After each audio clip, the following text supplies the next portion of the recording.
Welcome class. तो हम लोग आगे की तरफ प्रोसीड करें। जैसा कि मैंने चर्चा में भी बतलाया था कि सबसे पहले अब एप्लीकेशन को बाद में देखें, पहले 12th का जो सिलेबस है वो हम पहले कंप्लीट कर लें, उसके बाद आगे देखेंगे कि क्या करना है। जो भी एप्लीकेशन के क्वेश्चन होंगे उसको ग्रेजुअली फिर हम लोग देखते जाएंगे। ठीक है जी, है ना। तो चैप्टर 12 एनसीईआरटी जो है क्या, एटम्स। तो सबसे पहला क्वेश्चन जो उठता है कि व्हाट इज एटम, बड़ा इंटरेस्टिंग पार्ट है कि व्हाट इज एटम। हम जब 11th और 12th में पढ़ते थे तो यूजुअली जैसे आज के बच्चे पढ़ते हैं 11th 12th में रहते हैं, उस समय जो उनका माइंडसेट होता है उनके लिए फिजिक्स मात्र एक सब्जेक्ट होता है या केमिस्ट्री एक सब्जेक्ट होता है जिसमें कुछ बातें हैं, याद करना है, जाकर के एग्जामिनेशन में लिखना है, एग्जामिनेशन में नंबर लाना है। ये टारगेट हुआ करता था। ये सभी का होता है, बच्चों का भी होता है। जो भी 11th 12th में रहते हैं यूजुअली सबका इनका रहता है, 99.99% लोगों का यही टारगेट होता है। कॉन्सेप्ट वाइज जाने की इच्छा बच्चों में कम भी होती है और साथ में टीचर को भी बताने की इच्छा कम होती है। लेकिन कुछ बच्चे ऐसे होते हैं कि अगर उनको सुनने का मौका मिल जाए या समझने का मौका मिल जाए या कोई समझा दे तो बात उनके जहन में जाती है। तो ये एक टीचर की रिस्पॉन्सिबिलिटी बनती है कि वो टीचर जब पढ़ा रहा हो तो पर्टिकुलरली जब साइंस की बात हो तो साइंस में कॉन्सेप्ट पूरा से पूरा क्लियर करते हुए देखें। ये नहीं कि परीक्षा के पॉइंट ऑफ व्यू से पढ़ा दिया और कहानी ख़त्म कर दिया, ऐसा नहीं है। परीक्षा को तो ध्यान में रखना ही है क्योंकि जो सिलेबस है उसके अंदर ही रहे, लेकिन सिलेबस के अंदर रहते हुए भी सिलेबस का जो कंटेंट है, जो हमारा डिमांड होता है एग्जामिनेशन में जो क्वेश्चन पूछे जाते हैं या जो कुछ भी है, वो मोटिव ये होता है कि इसको भली बात या समझा हुआ भी होना चाहिए। तो हम लोग जब 11th 12th में थे जो पहली बात हमको बात समझ में आई थी, और किसी हमारे एक मामा थे, उन्होंने हमसे पूछा था एटम से रिलेटेड कुछ बातें, तो हम उनको लिटरल आंसर दे करके छोड़ दिए थे। तो उन्होंने बहुत डांटा, बोला कि ज़रा समझ करके पढ़ा करो। तो फिर हमको जब मौका मिला समझने का तो पहला चीज़ हम यही समझे थे कि एटम है क्या। देखिए, एक सिंपल वे में मैं बताऊं कि अगर आप कोई भी मैटर लेते हैं इस यूनिवर्स का, कुछ भी कोई भी मैटर उठा लेते हैं और मैटर को अगर आप एक सिंपल लैंग्वेज में इसको समझने की कोशिश कीजिए, मैटर को उठाते चले जाइए। जैसे कि मान लीजिए आपने ले लिया क्या, आयरन। लोहे का टुकड़ा बनाते जाए, पीसते जाइए, छोटा करते जाइए, बारीक करते जाइए, कहीं तो जाकर के उसके बारीक होने का कोई एंड होगा कि जिसके बाद वो न टूटे। नॉर्मल सिचुएशन में इसको हम पीस नहीं कर सकते, अलग नहीं कर सकते। तो वो जो सबसे छोटा टुकड़ा होगा, जो एक लोहा भी होगा, आयरन ही होगा, वो उस आयरन का क्या होगा, एटम होगा। एकदम सिंपल बात है।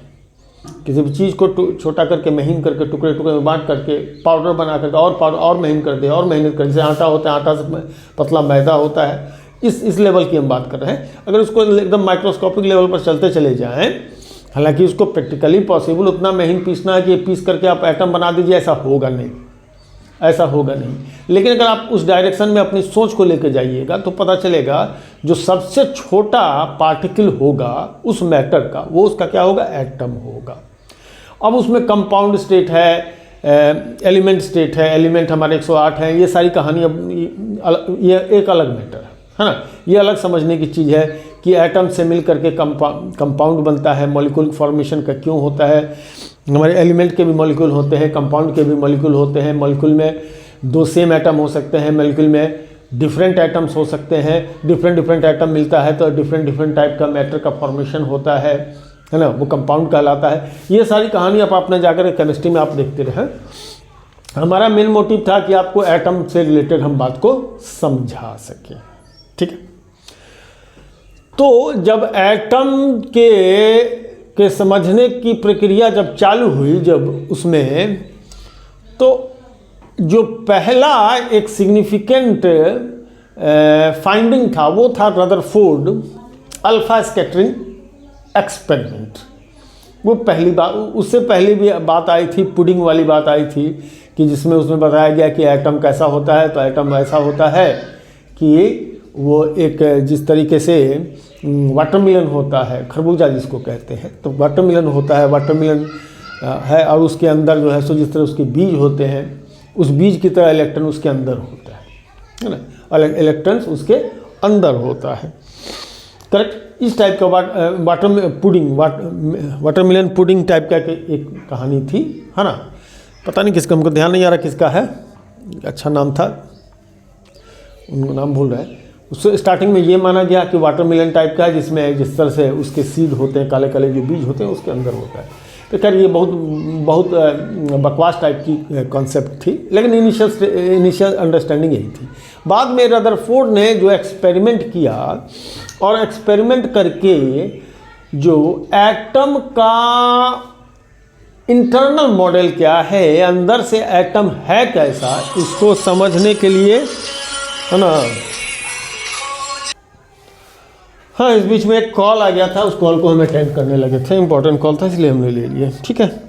तो रदरफोर्ड का एक मॉडल आया, रदरफोर्ड मॉडल ने एटम का बताया कि वो एटम का शकल सूरत, इंटरनल मॉडल उसमें क्या है, किस तरीके की बात उसके अंदर है। ये बात रदरफोर्ड एक्सपेरिमेंट में आया, रदरफोर्ड एक्सपेरिमेंट में आया। और उस रदरफोर्ड एक्सपेरिमेंट में गोल्ड फॉयल एक्सपेरिमेंट जो था, उसका एक्सपेरिमेंट का स्ट्रक्चर तो मैं छोड़ देता हूँ, बहुत सारा पिक्चर बना हुआ है ना। उसमें गोल्ड फॉयल बनाया और उसका न्यूक्लियस कुछ इस टाइप का उसने जो दिया, और जो पीछे की तरफ फोटोग्राफिक प्लेट रखा, है ना, और उसमें जो वो देख पाया कि किस टाइप का, कैसे कैसे हमारा बिहेव कर रहा है, उसने देखा। पहली फाइंडिंग थी एकदम लिटरेचर, सुनिए समझिए, लिखने उखने की ज़्यादा, मैक्सिमम टू मैक्सिमम रेज जो है वो अनडिफ्लेक्टेड पास हो गए। ऑलमोस्ट 80 to 85% अल्फा पार्टिकल जो थे, अल्फा पार्टिकल लिया। अल्फा पार्टिकल होता कैसा है ना, अल्फा पार्टिकल होता कैसा, हीलियम न्यूक्लियस। अल्फा पार्टिकल मतलब हीलियम न्यूक्लियस। अब हीलियम के कंपैरिजन में गोल्ड का न्यूक्लियस क्या काफ़ी ये होता है, बड़ा होता है, इसीलिए थोड़ा हेवी मेटल का हेवी मेटल उसने लिया भी था। ओके, हेवी मेटल लिया भी था। ओके, अब इसमें आपका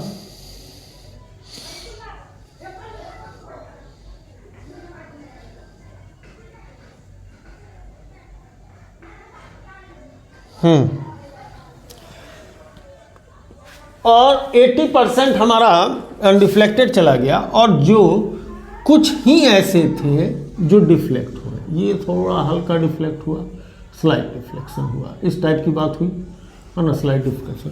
जो थोड़ा और क्लोज आया वो ज़्यादा डिफ्लेक्ट किया, जो और क्लोज आया तो वो ज़्यादा डिफ्लेक्ट कर गया, और कुछ जो है फ्यू, कुछ ही जो है सो क्या हो पाए, हमारे बाउंस बैक कर गए। ये जैसा ऊपर चल रहा है वैसा ही नीचे भी हुआ है ना, जैसा ऊपर चल रहा है वैसा ही नीचे भी हुआ।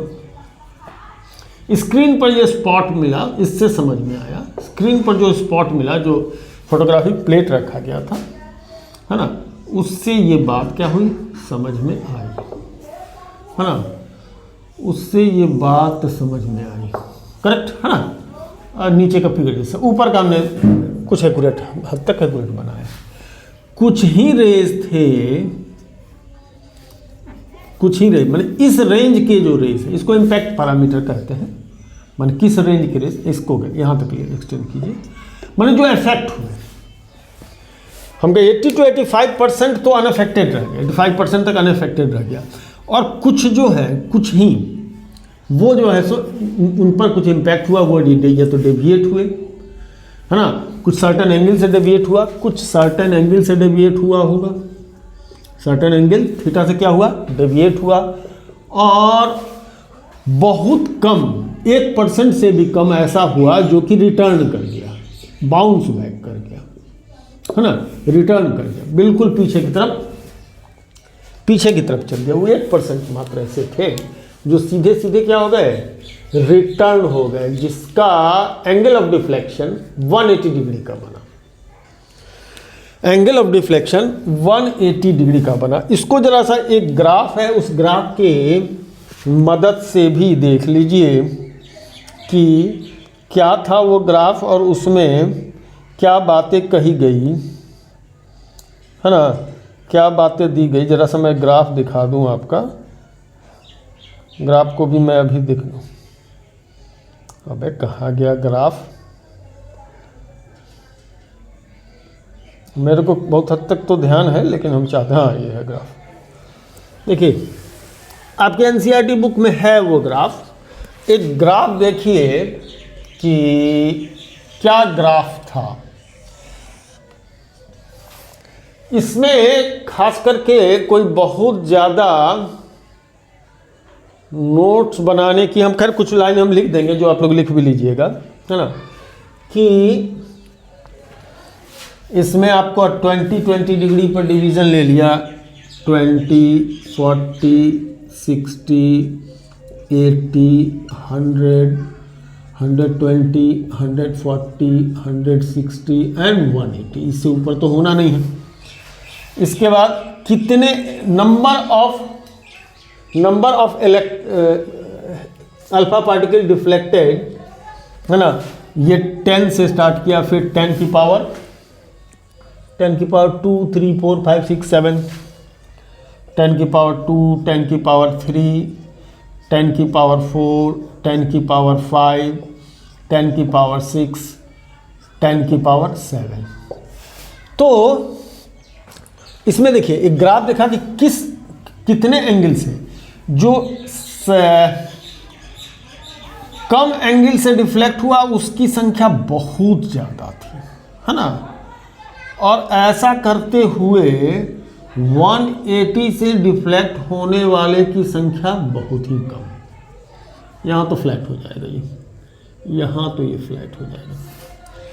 तो मैंने कुछ 10 देख रहे हैं, 10 का मार्क, 10 के मार्क के नीचे 10 to the power 7, maximum to maximum 0%। ये नंबर ऑफ अल्फा पार्टिकल्स यहाँ लिया जा रहा है। ग्राफ को समझने की एबिलिटी, ग्राफ वगैरह कभी कभी पूछ देता है, कोई भी ग्राफ जो है ना, वो ग्राफ ड्रॉ करने के लिए पूछा जा सकता है आपसे। देखिए लगभग 0 to 20 डिग्री में deflected number of alpha particle maximum है। फिर जैसे जैसे एंगल ऑफ डिफ्लेक्शन बढ़ता है वैसे वैसे हम देख रहे हैं क्या, माने ये वाले, है ना, ये वाले एंगल ऑफ डिफ्लेक्शन बढ़ता है ना, ये वाले सबसे ज़्यादा हैं 0 डिग्री वाले, ये वाला भी कम ही ज़्यादा है, ऐसे वाले और कम, ऐसे वाले और कम होते चले जाते हैं। तो मतलब 20, 40, 60, 20 का डिफ्लेक्शन वाले अच्छा खासा, 40 का डिफ्लेक्शन वाले भी ठीक ठाक, 60 में कम, 80 में और कम, 100 में और कम, कुछ तो ऐसे भी होंगे ना, ऐसे निकल घूम गए होंगे, हाँ 100, 120, माने 100 का क्या है कि 50-100 ऐसे थे जो ऐसा डिफ्लेक्ट होकर के ऐसे चला गया होगा, ऐसा डिफ्लेक्ट होकर के ऐसे चला गया होगा, है ना, वो ऐसा आया होगा और यहाँ से डिफ्लेक्ट हुआ, वैसे ऐसे ऐसे चल दिया होगा, पीछे की तरफ चला गया होगा, माने रिटर्न हुआ, ऐसा डिफ्लेक्शन हो गया होगा, रिपल्सन के कारण ऐसा रिफ्लेक्शन हो गया। तो सबसे पहले तो उसने ये चीज़ देखा। तो रदरफोर्ड एक्सपेरिमेंट में जो नोट करने वाली बात है, रदरफोर्ड गोल्ड फॉयल एक्सपेरिमेंट, पहली फाइंडिंग जो उसने लिखी वो क्या था, वो देख लीजिए। क्या, the maximum part of the atom is empty, empty है ना, मैक्सिमम पार्ट है वो आपका एम्प्टी है। The maximum part of the atom is empty. दूसरी बात, अच्छा इसमें ये भी जोड़ दीजिए, where electrons are revolving, electrons are revolving. अच्छा, at the centre there is nucleus, the centre, ऐसा नहीं, ऐसे लिखिए, the central part of the, at the central part, ऐसा लीजिए इसको, eight the central part of the atom the entire mass is located which is called nucleus and it is positively charged, and it is positively charged, जो conclusion पर आया। फिर उसने तीसरी point दी कि इस जगह पर तो ले लिए हैं लेकिन फिर से लीजिए, electrons are revolving around the nucleus as nucleus under the influence of electrostatic force, यहां से लिखते हैं force, as planets are revolving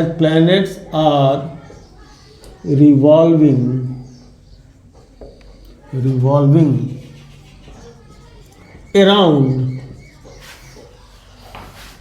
सन। जिस तरीके से सन के अराउंड हमारे प्लैनेट्स रिवॉल्व कर रहे हैं, उसी तरीके से हमारा इलेक्ट्रॉन्स भी क्या हो रहा है, रिवॉल्व कर रहा है न्यूक्लियस के चारों तरफ। ठीक है जी, ये बात आई। इतनी बात कह के उन्होंने कहा कि जो मैक्सिमम पार्ट है एटम का वो खोखला है, खाली है, और मैक्सिमम पार्ट मतलब कि इतना बड़ा एटम है तो इसमें इतनी बड़ी इसका न्यूक्लियस है। ऐसा कंपेयर समझिए कि साइज ऑफ एटम और न्यूक्लियस के साइज में बहुत बड़ा फर्क है। जो सेंट्रल पार्ट है, सेंट्रल पार्ट में ही टोटल मास है, सेंट्रल पार्ट में ही टोटल मास है। ये जो है सो पॉजिटिवली चार्ज है, ये पॉजिटिवली चार्ज है, और इसके चारों तरफ इलेक्ट्रॉन रिवॉल्व कर रहे हैं। और इलेक्ट्रॉन का revolution, electrostatic force of attraction जो इलेक्ट्रॉन और न्यूक्लियस के बीच में काम कर रहा है, उनके कारण ये ठीक उसी तरह से रिवॉल्व कर रहे हैं जैसे ग्रेविटेशनल फील्ड के कारण प्लैनेट जो है सो सन के अराउंड रिवॉल्व करता है। हालांकि ये बात गड़बड़ साबित हो गई। अब कैसे गड़बड़ साबित हो गई वो हम लोग देखेंगे Bohr model of atomic theory में। Bohr model of atomic theory में हम लोग देखेंगे। तो इतनी बात को रदरफोर्ड ने दुनिया को दे दी। ये बात दुनिया के सामने रदरफोर्ड का आ गया। रदरफोर्ड ने इन चीज़ों को क्या किया, रखा और उसको एक्सेप्ट भी किया। ये बात तो क्लियर हो गई थी ना मैं कि इलेक्ट्रॉन्स होते हैं बाहर में, मैक्सिमम पार्ट जो है सो इसका क्या है, एम्प्टी है, जिसमें इलेक्ट्रॉन्स रिवॉल्व कर रहे हैं। आज तक भी हम लोग यही मानते हैं, अब तक ये कटा भी नहीं कि ऐसा कुछ नहीं होता है, और ऐसा कोई साइन अब तक नहीं मिला है कि जिससे हम लोग इस थ्योरी को गलत साबित कर दें। हाँ, इलेक्ट्रॉन का revolution around the nucleus under the electrostatic force of attraction है, ये बात कटेगा हम लोग की बोर्स थ्योरी में आने के बाद। ठीक है, तो चलिए ये एक मेन पॉइंट है। ये नहीं, ये तो खैर आपका एक्सपेरिमेंट का फिगर है, लेकिन ये ग्राफ भी आपके लिए इम्पोर्टेंट हो जाएगा। ये इस टाइप के ग्राफ ड्रॉ करने की दी जा सकती है एग्जामिनेशन में। ये जो ग्राफ है दिया जा सकता है। इसको बहुत सारा काट छाट हो गया इसमें, नहीं तो एटम में बहुत सारी बातें आती थी, है ना। इम्पैक्ट पैरामीटर कहते हैं इसको। ये आपका परपेंडिकुलर डिस्टेंस, ये लाइन ऑफ एक्शन जो कि रिवॉल्व करे, माने ये इसको कहते हैं हम लोग इम्पैक्ट पैरामीटर। माने कि जो जितने पर जाकर के इम्पैक्ट पड़ता है उसको हम लोग इम्पैक्ट पैरामीटर कहते हैं। एक टर्म ये हो गया। दूसरी बात, डिस्टेंस ऑफ क्लोजेस्ट अप्रोच। एक चीज़ और अपने को दिखना है, डिस्टेंस ऑफ क्लोजेस्ट अप्रोच। तो डिस्टेंस ऑफ क्लोजेस्ट अप्रोच को हम लोग देखना चाहेंगे। D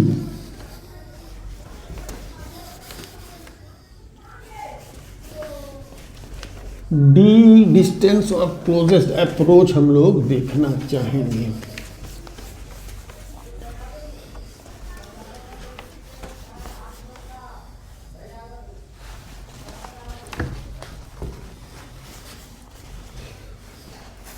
distance of closest approach कह किसको रहा है कि जो न्यूक्लियस के पास गया होगा और पास से जा करके और वो रिवर्स कर गया होगा। सेम पाथ से क्या हो गया होगा, रिवर्स कर गया होगा, है ना। जिस पाथ से गया होगा उसी पाथ से रिवर्स कर गया होगा।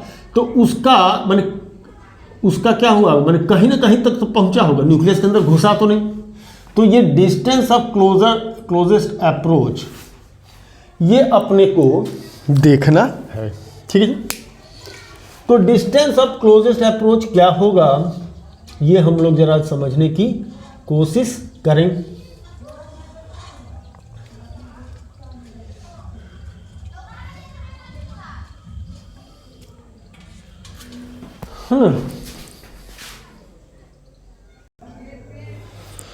तो हम लोग को देखना था क्या, डिस्टेंस ऑफ क्लोजेस्ट अप्रोच,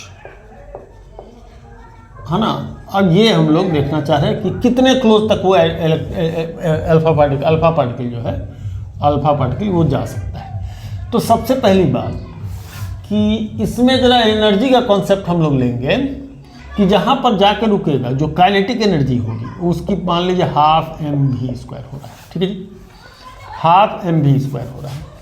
और जो ये कन्वर्ट करेगा वो पोटेंशियल एनर्जी में वो आपका 1/4πε0 Q1 Q2। तो Q1 इसमें 2e, इसमें 2 पॉजिटिव चार्ज होता है और इसका न्यूक्लियस मान लीजिए Ze अपॉन कितना d, ये हो जाएगी इसकी पोटेंशियल Q1 Q2/d। अब ये दोनों इक्वल हो जाएंगे कि जो काइनेटिक एनर्जी इसको दी जाएगी, जो v वेलोसिटी से मान लीजिए अल्फा पार्टिकल जा रहा है, इसको m मास है, उसका मास तो खैर आपका जो भी होना है अल्फा पार्टिकल का 4mu होता है ना। और ये दिया है उसको v वेलोसिटी अगर देते हैं तो ये इसका d अगर क्लोजेस्ट अप्रोच है तो d is vast distance of closest approach. तो बात को समझिएगा, इसको इससे इक्वेट कर देते हैं, चूंकि यही काइनेटिक एनर्जी ही जाकर के पोटेंशियल एनर्जी में कन्वर्ट करेगा। इसका मतलब कि 1/4πε0 2Ze² इक्वल टू 12mv²। तो d की वैल्यू अगर हम निकालना चाह रहे हैं, 2 दूनी 4, 4 4 कट जाएगा, है ना। तो d का वैल्यू निकालना चाहते हैं तो d यहाँ ले, इसको ले क्रॉस मल्टीप्लिकेशन करते हैं तो Ze² अपॉन कितना 2 दूनी 4 mv² πε0 mv², ये बन जाता है। इसमें e इलेक्ट्रॉनिक चार्ज है जो 1.6 × 10⁻⁻19 कूलम्ब होता है। पाई की वैल्यू जानते हैं, ε0 की वैल्यू जानते हैं, mass of the alpha particle, और v इज द वेलोसिटी। तो वेलोसिटी प्रोवाइडेड उस बात पर डिपेंड करेगा कि कितना करीब से करीब ये जा सकता है। अब हम बात कर लेते हैं total energy of orbiting electron.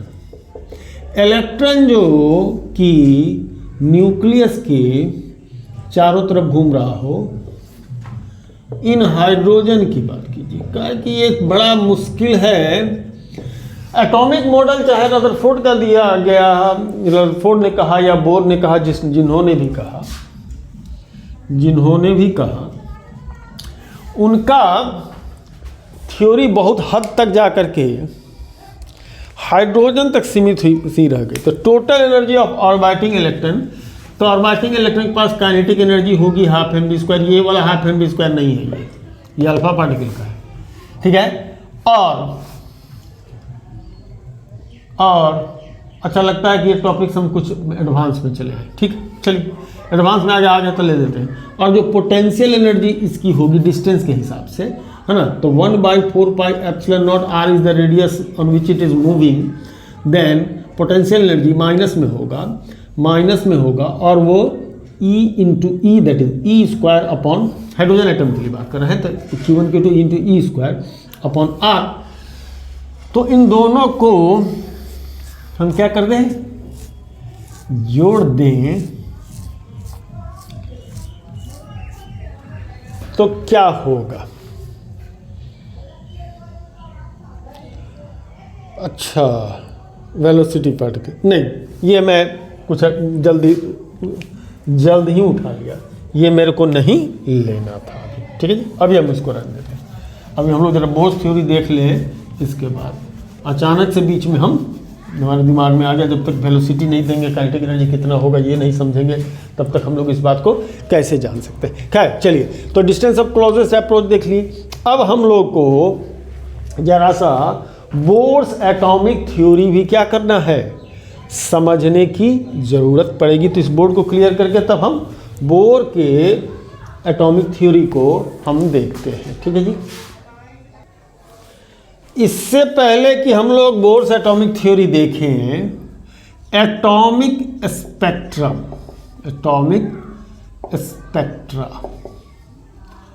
या स्पेक्ट्रम को समझे, ये होता क्या है। दो तरह का स्पेक्ट्रम होता है, एक होता है लाइन इमिशन स्पेक्ट्रम, दूसरा होता है लाइन एब्जॉर्प्शन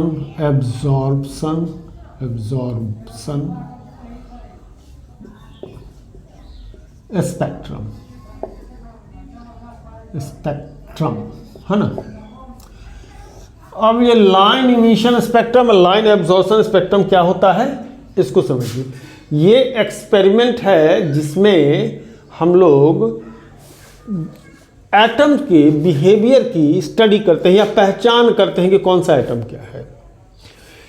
ये एक तरीके से फिंगरप्रिंट है, अंगूठे का छाप होता है ना, अंगूठा का छाप देते पकड़ में आ जाता है कि ये फलाना आदमी का अंगूठे का निशानी है, उसी से थंब इम्प्रेशन। क्या है spectrum, atomic spectra is thumb impression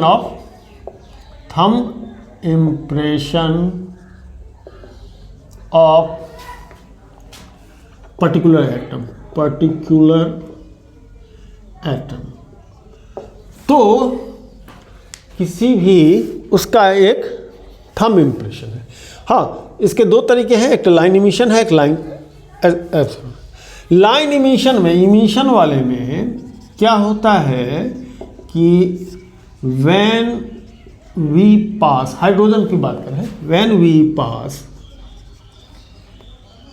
electric current through gas, hydrogen नहीं, फिर से अभी यहाँ पर गैस ही ले रहे हैं, gas at low pressure, it is observed that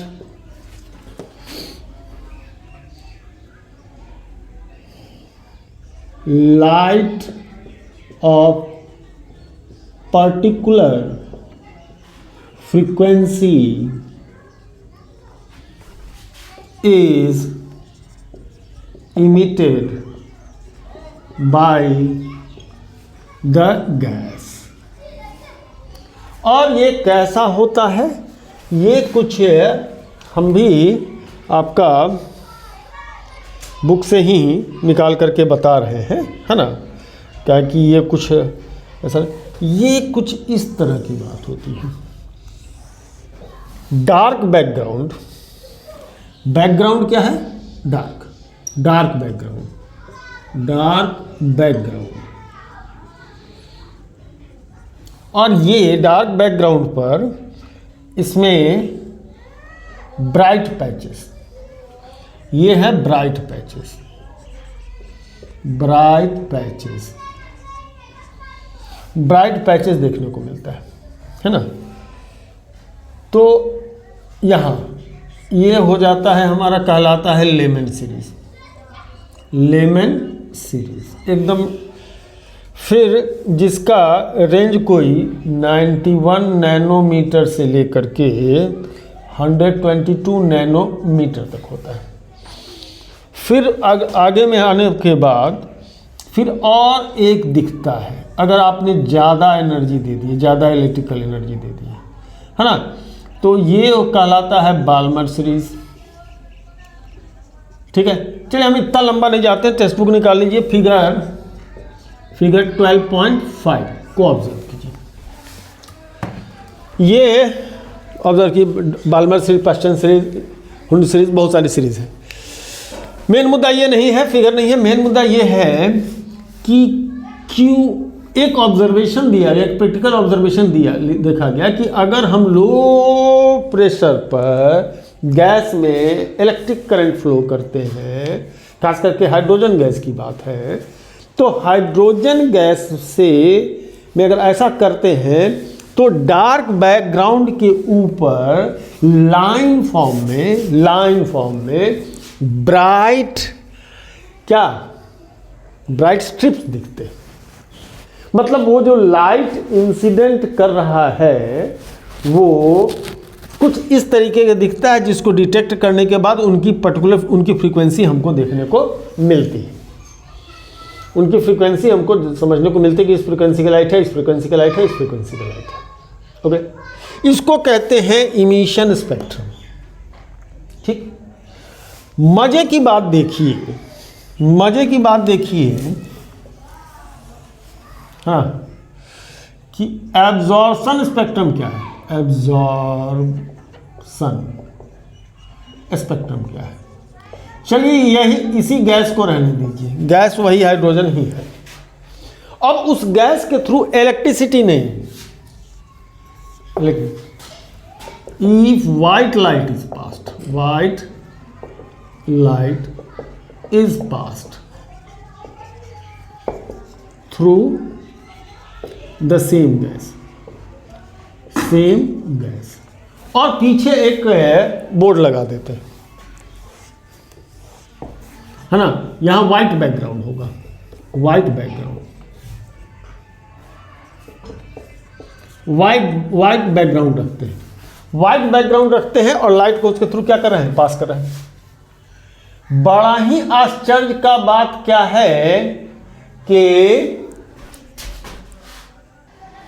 बड़ा इंटरेस्टिंग बात क्या था कि लाइट, चूंकि व्हाइट लाइट पास कर रहे हैं, तो गैस से पास होने के बाद मान लीजिए यहाँ पर आपने गैस रखा और यहाँ से व्हाइट लाइट को डालने लगे, है ना, व्हाइट लाइट को आप डालने लगे, तो निकलने वाला यहाँ पर स्क्रीन पर टोटल व्हाइट ही आना चाहिए। लेकिन बड़ा इंटरेस्टिंग बात क्या था कि जहाँ जहाँ पर ये चमकीला हुआ था वहीं पर क्या होने लगा, डार्क। अब ये डार्क लाइन आ गए, अजीब बात, इलेक्ट्रिसिटी पास करने से, लाइट तो नहीं, इलेक्ट्रिसिटी पास कर रहे थे तो खुद लाइट इमिट कर रहा था, कौन, हाइड्रोजन गैस। और वो जो लाइट इमिट कर रहा था उसकी फ्रीक्वेंसी को, उसके वेवलेंथ को हम लोगों ने नोट किया तो कुछ इस तरीके से हमको दिखा, है ना, ब्राइट लाइंस हमको दिखे।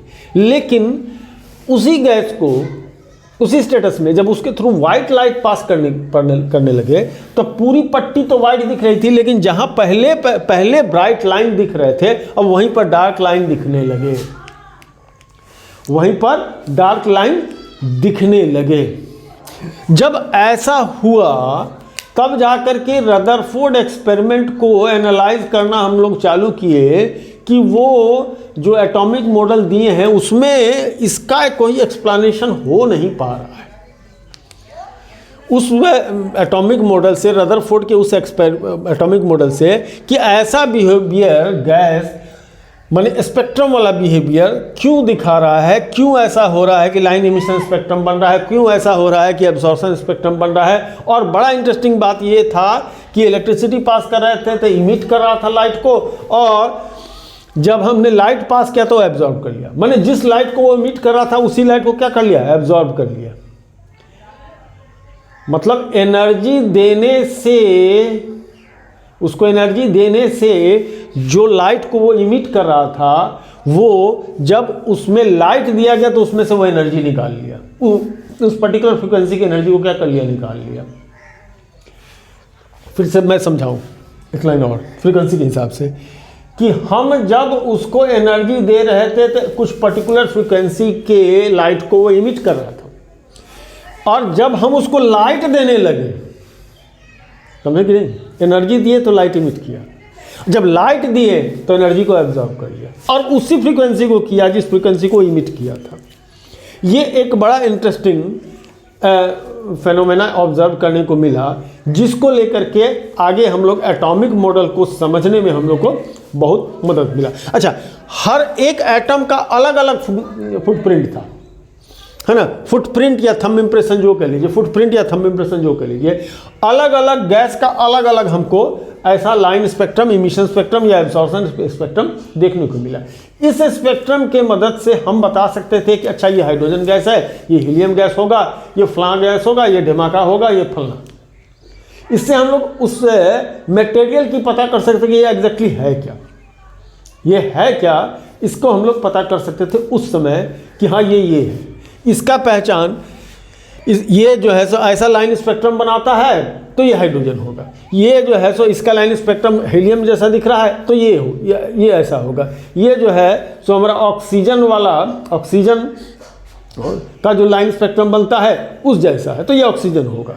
इस टाइप से हम उसका फुटप्रिंट या थंब इम्प्रेशन जो कह लीजिए, वो अब उससे उसकी पहचान होती थी ये स्टार्टिंग में। लेकिन इसका एक्सप्लेनेशन हमारे रदरफोर्ड एक्सपेरिमेंट से नहीं हो पाया, तो इसको एक्सप्लेन किया बोर ने, और bourse theory of atomic model को हम लोग अब इस पार्ट ऑफ द वीडियो को कट करते हैं और इसका नेक्स्ट पार्ट हम शूट करते हैं, क्योंकि 40 मिनट से ज़्यादा का वीडियो में ये पॉसिबल होगा नहीं।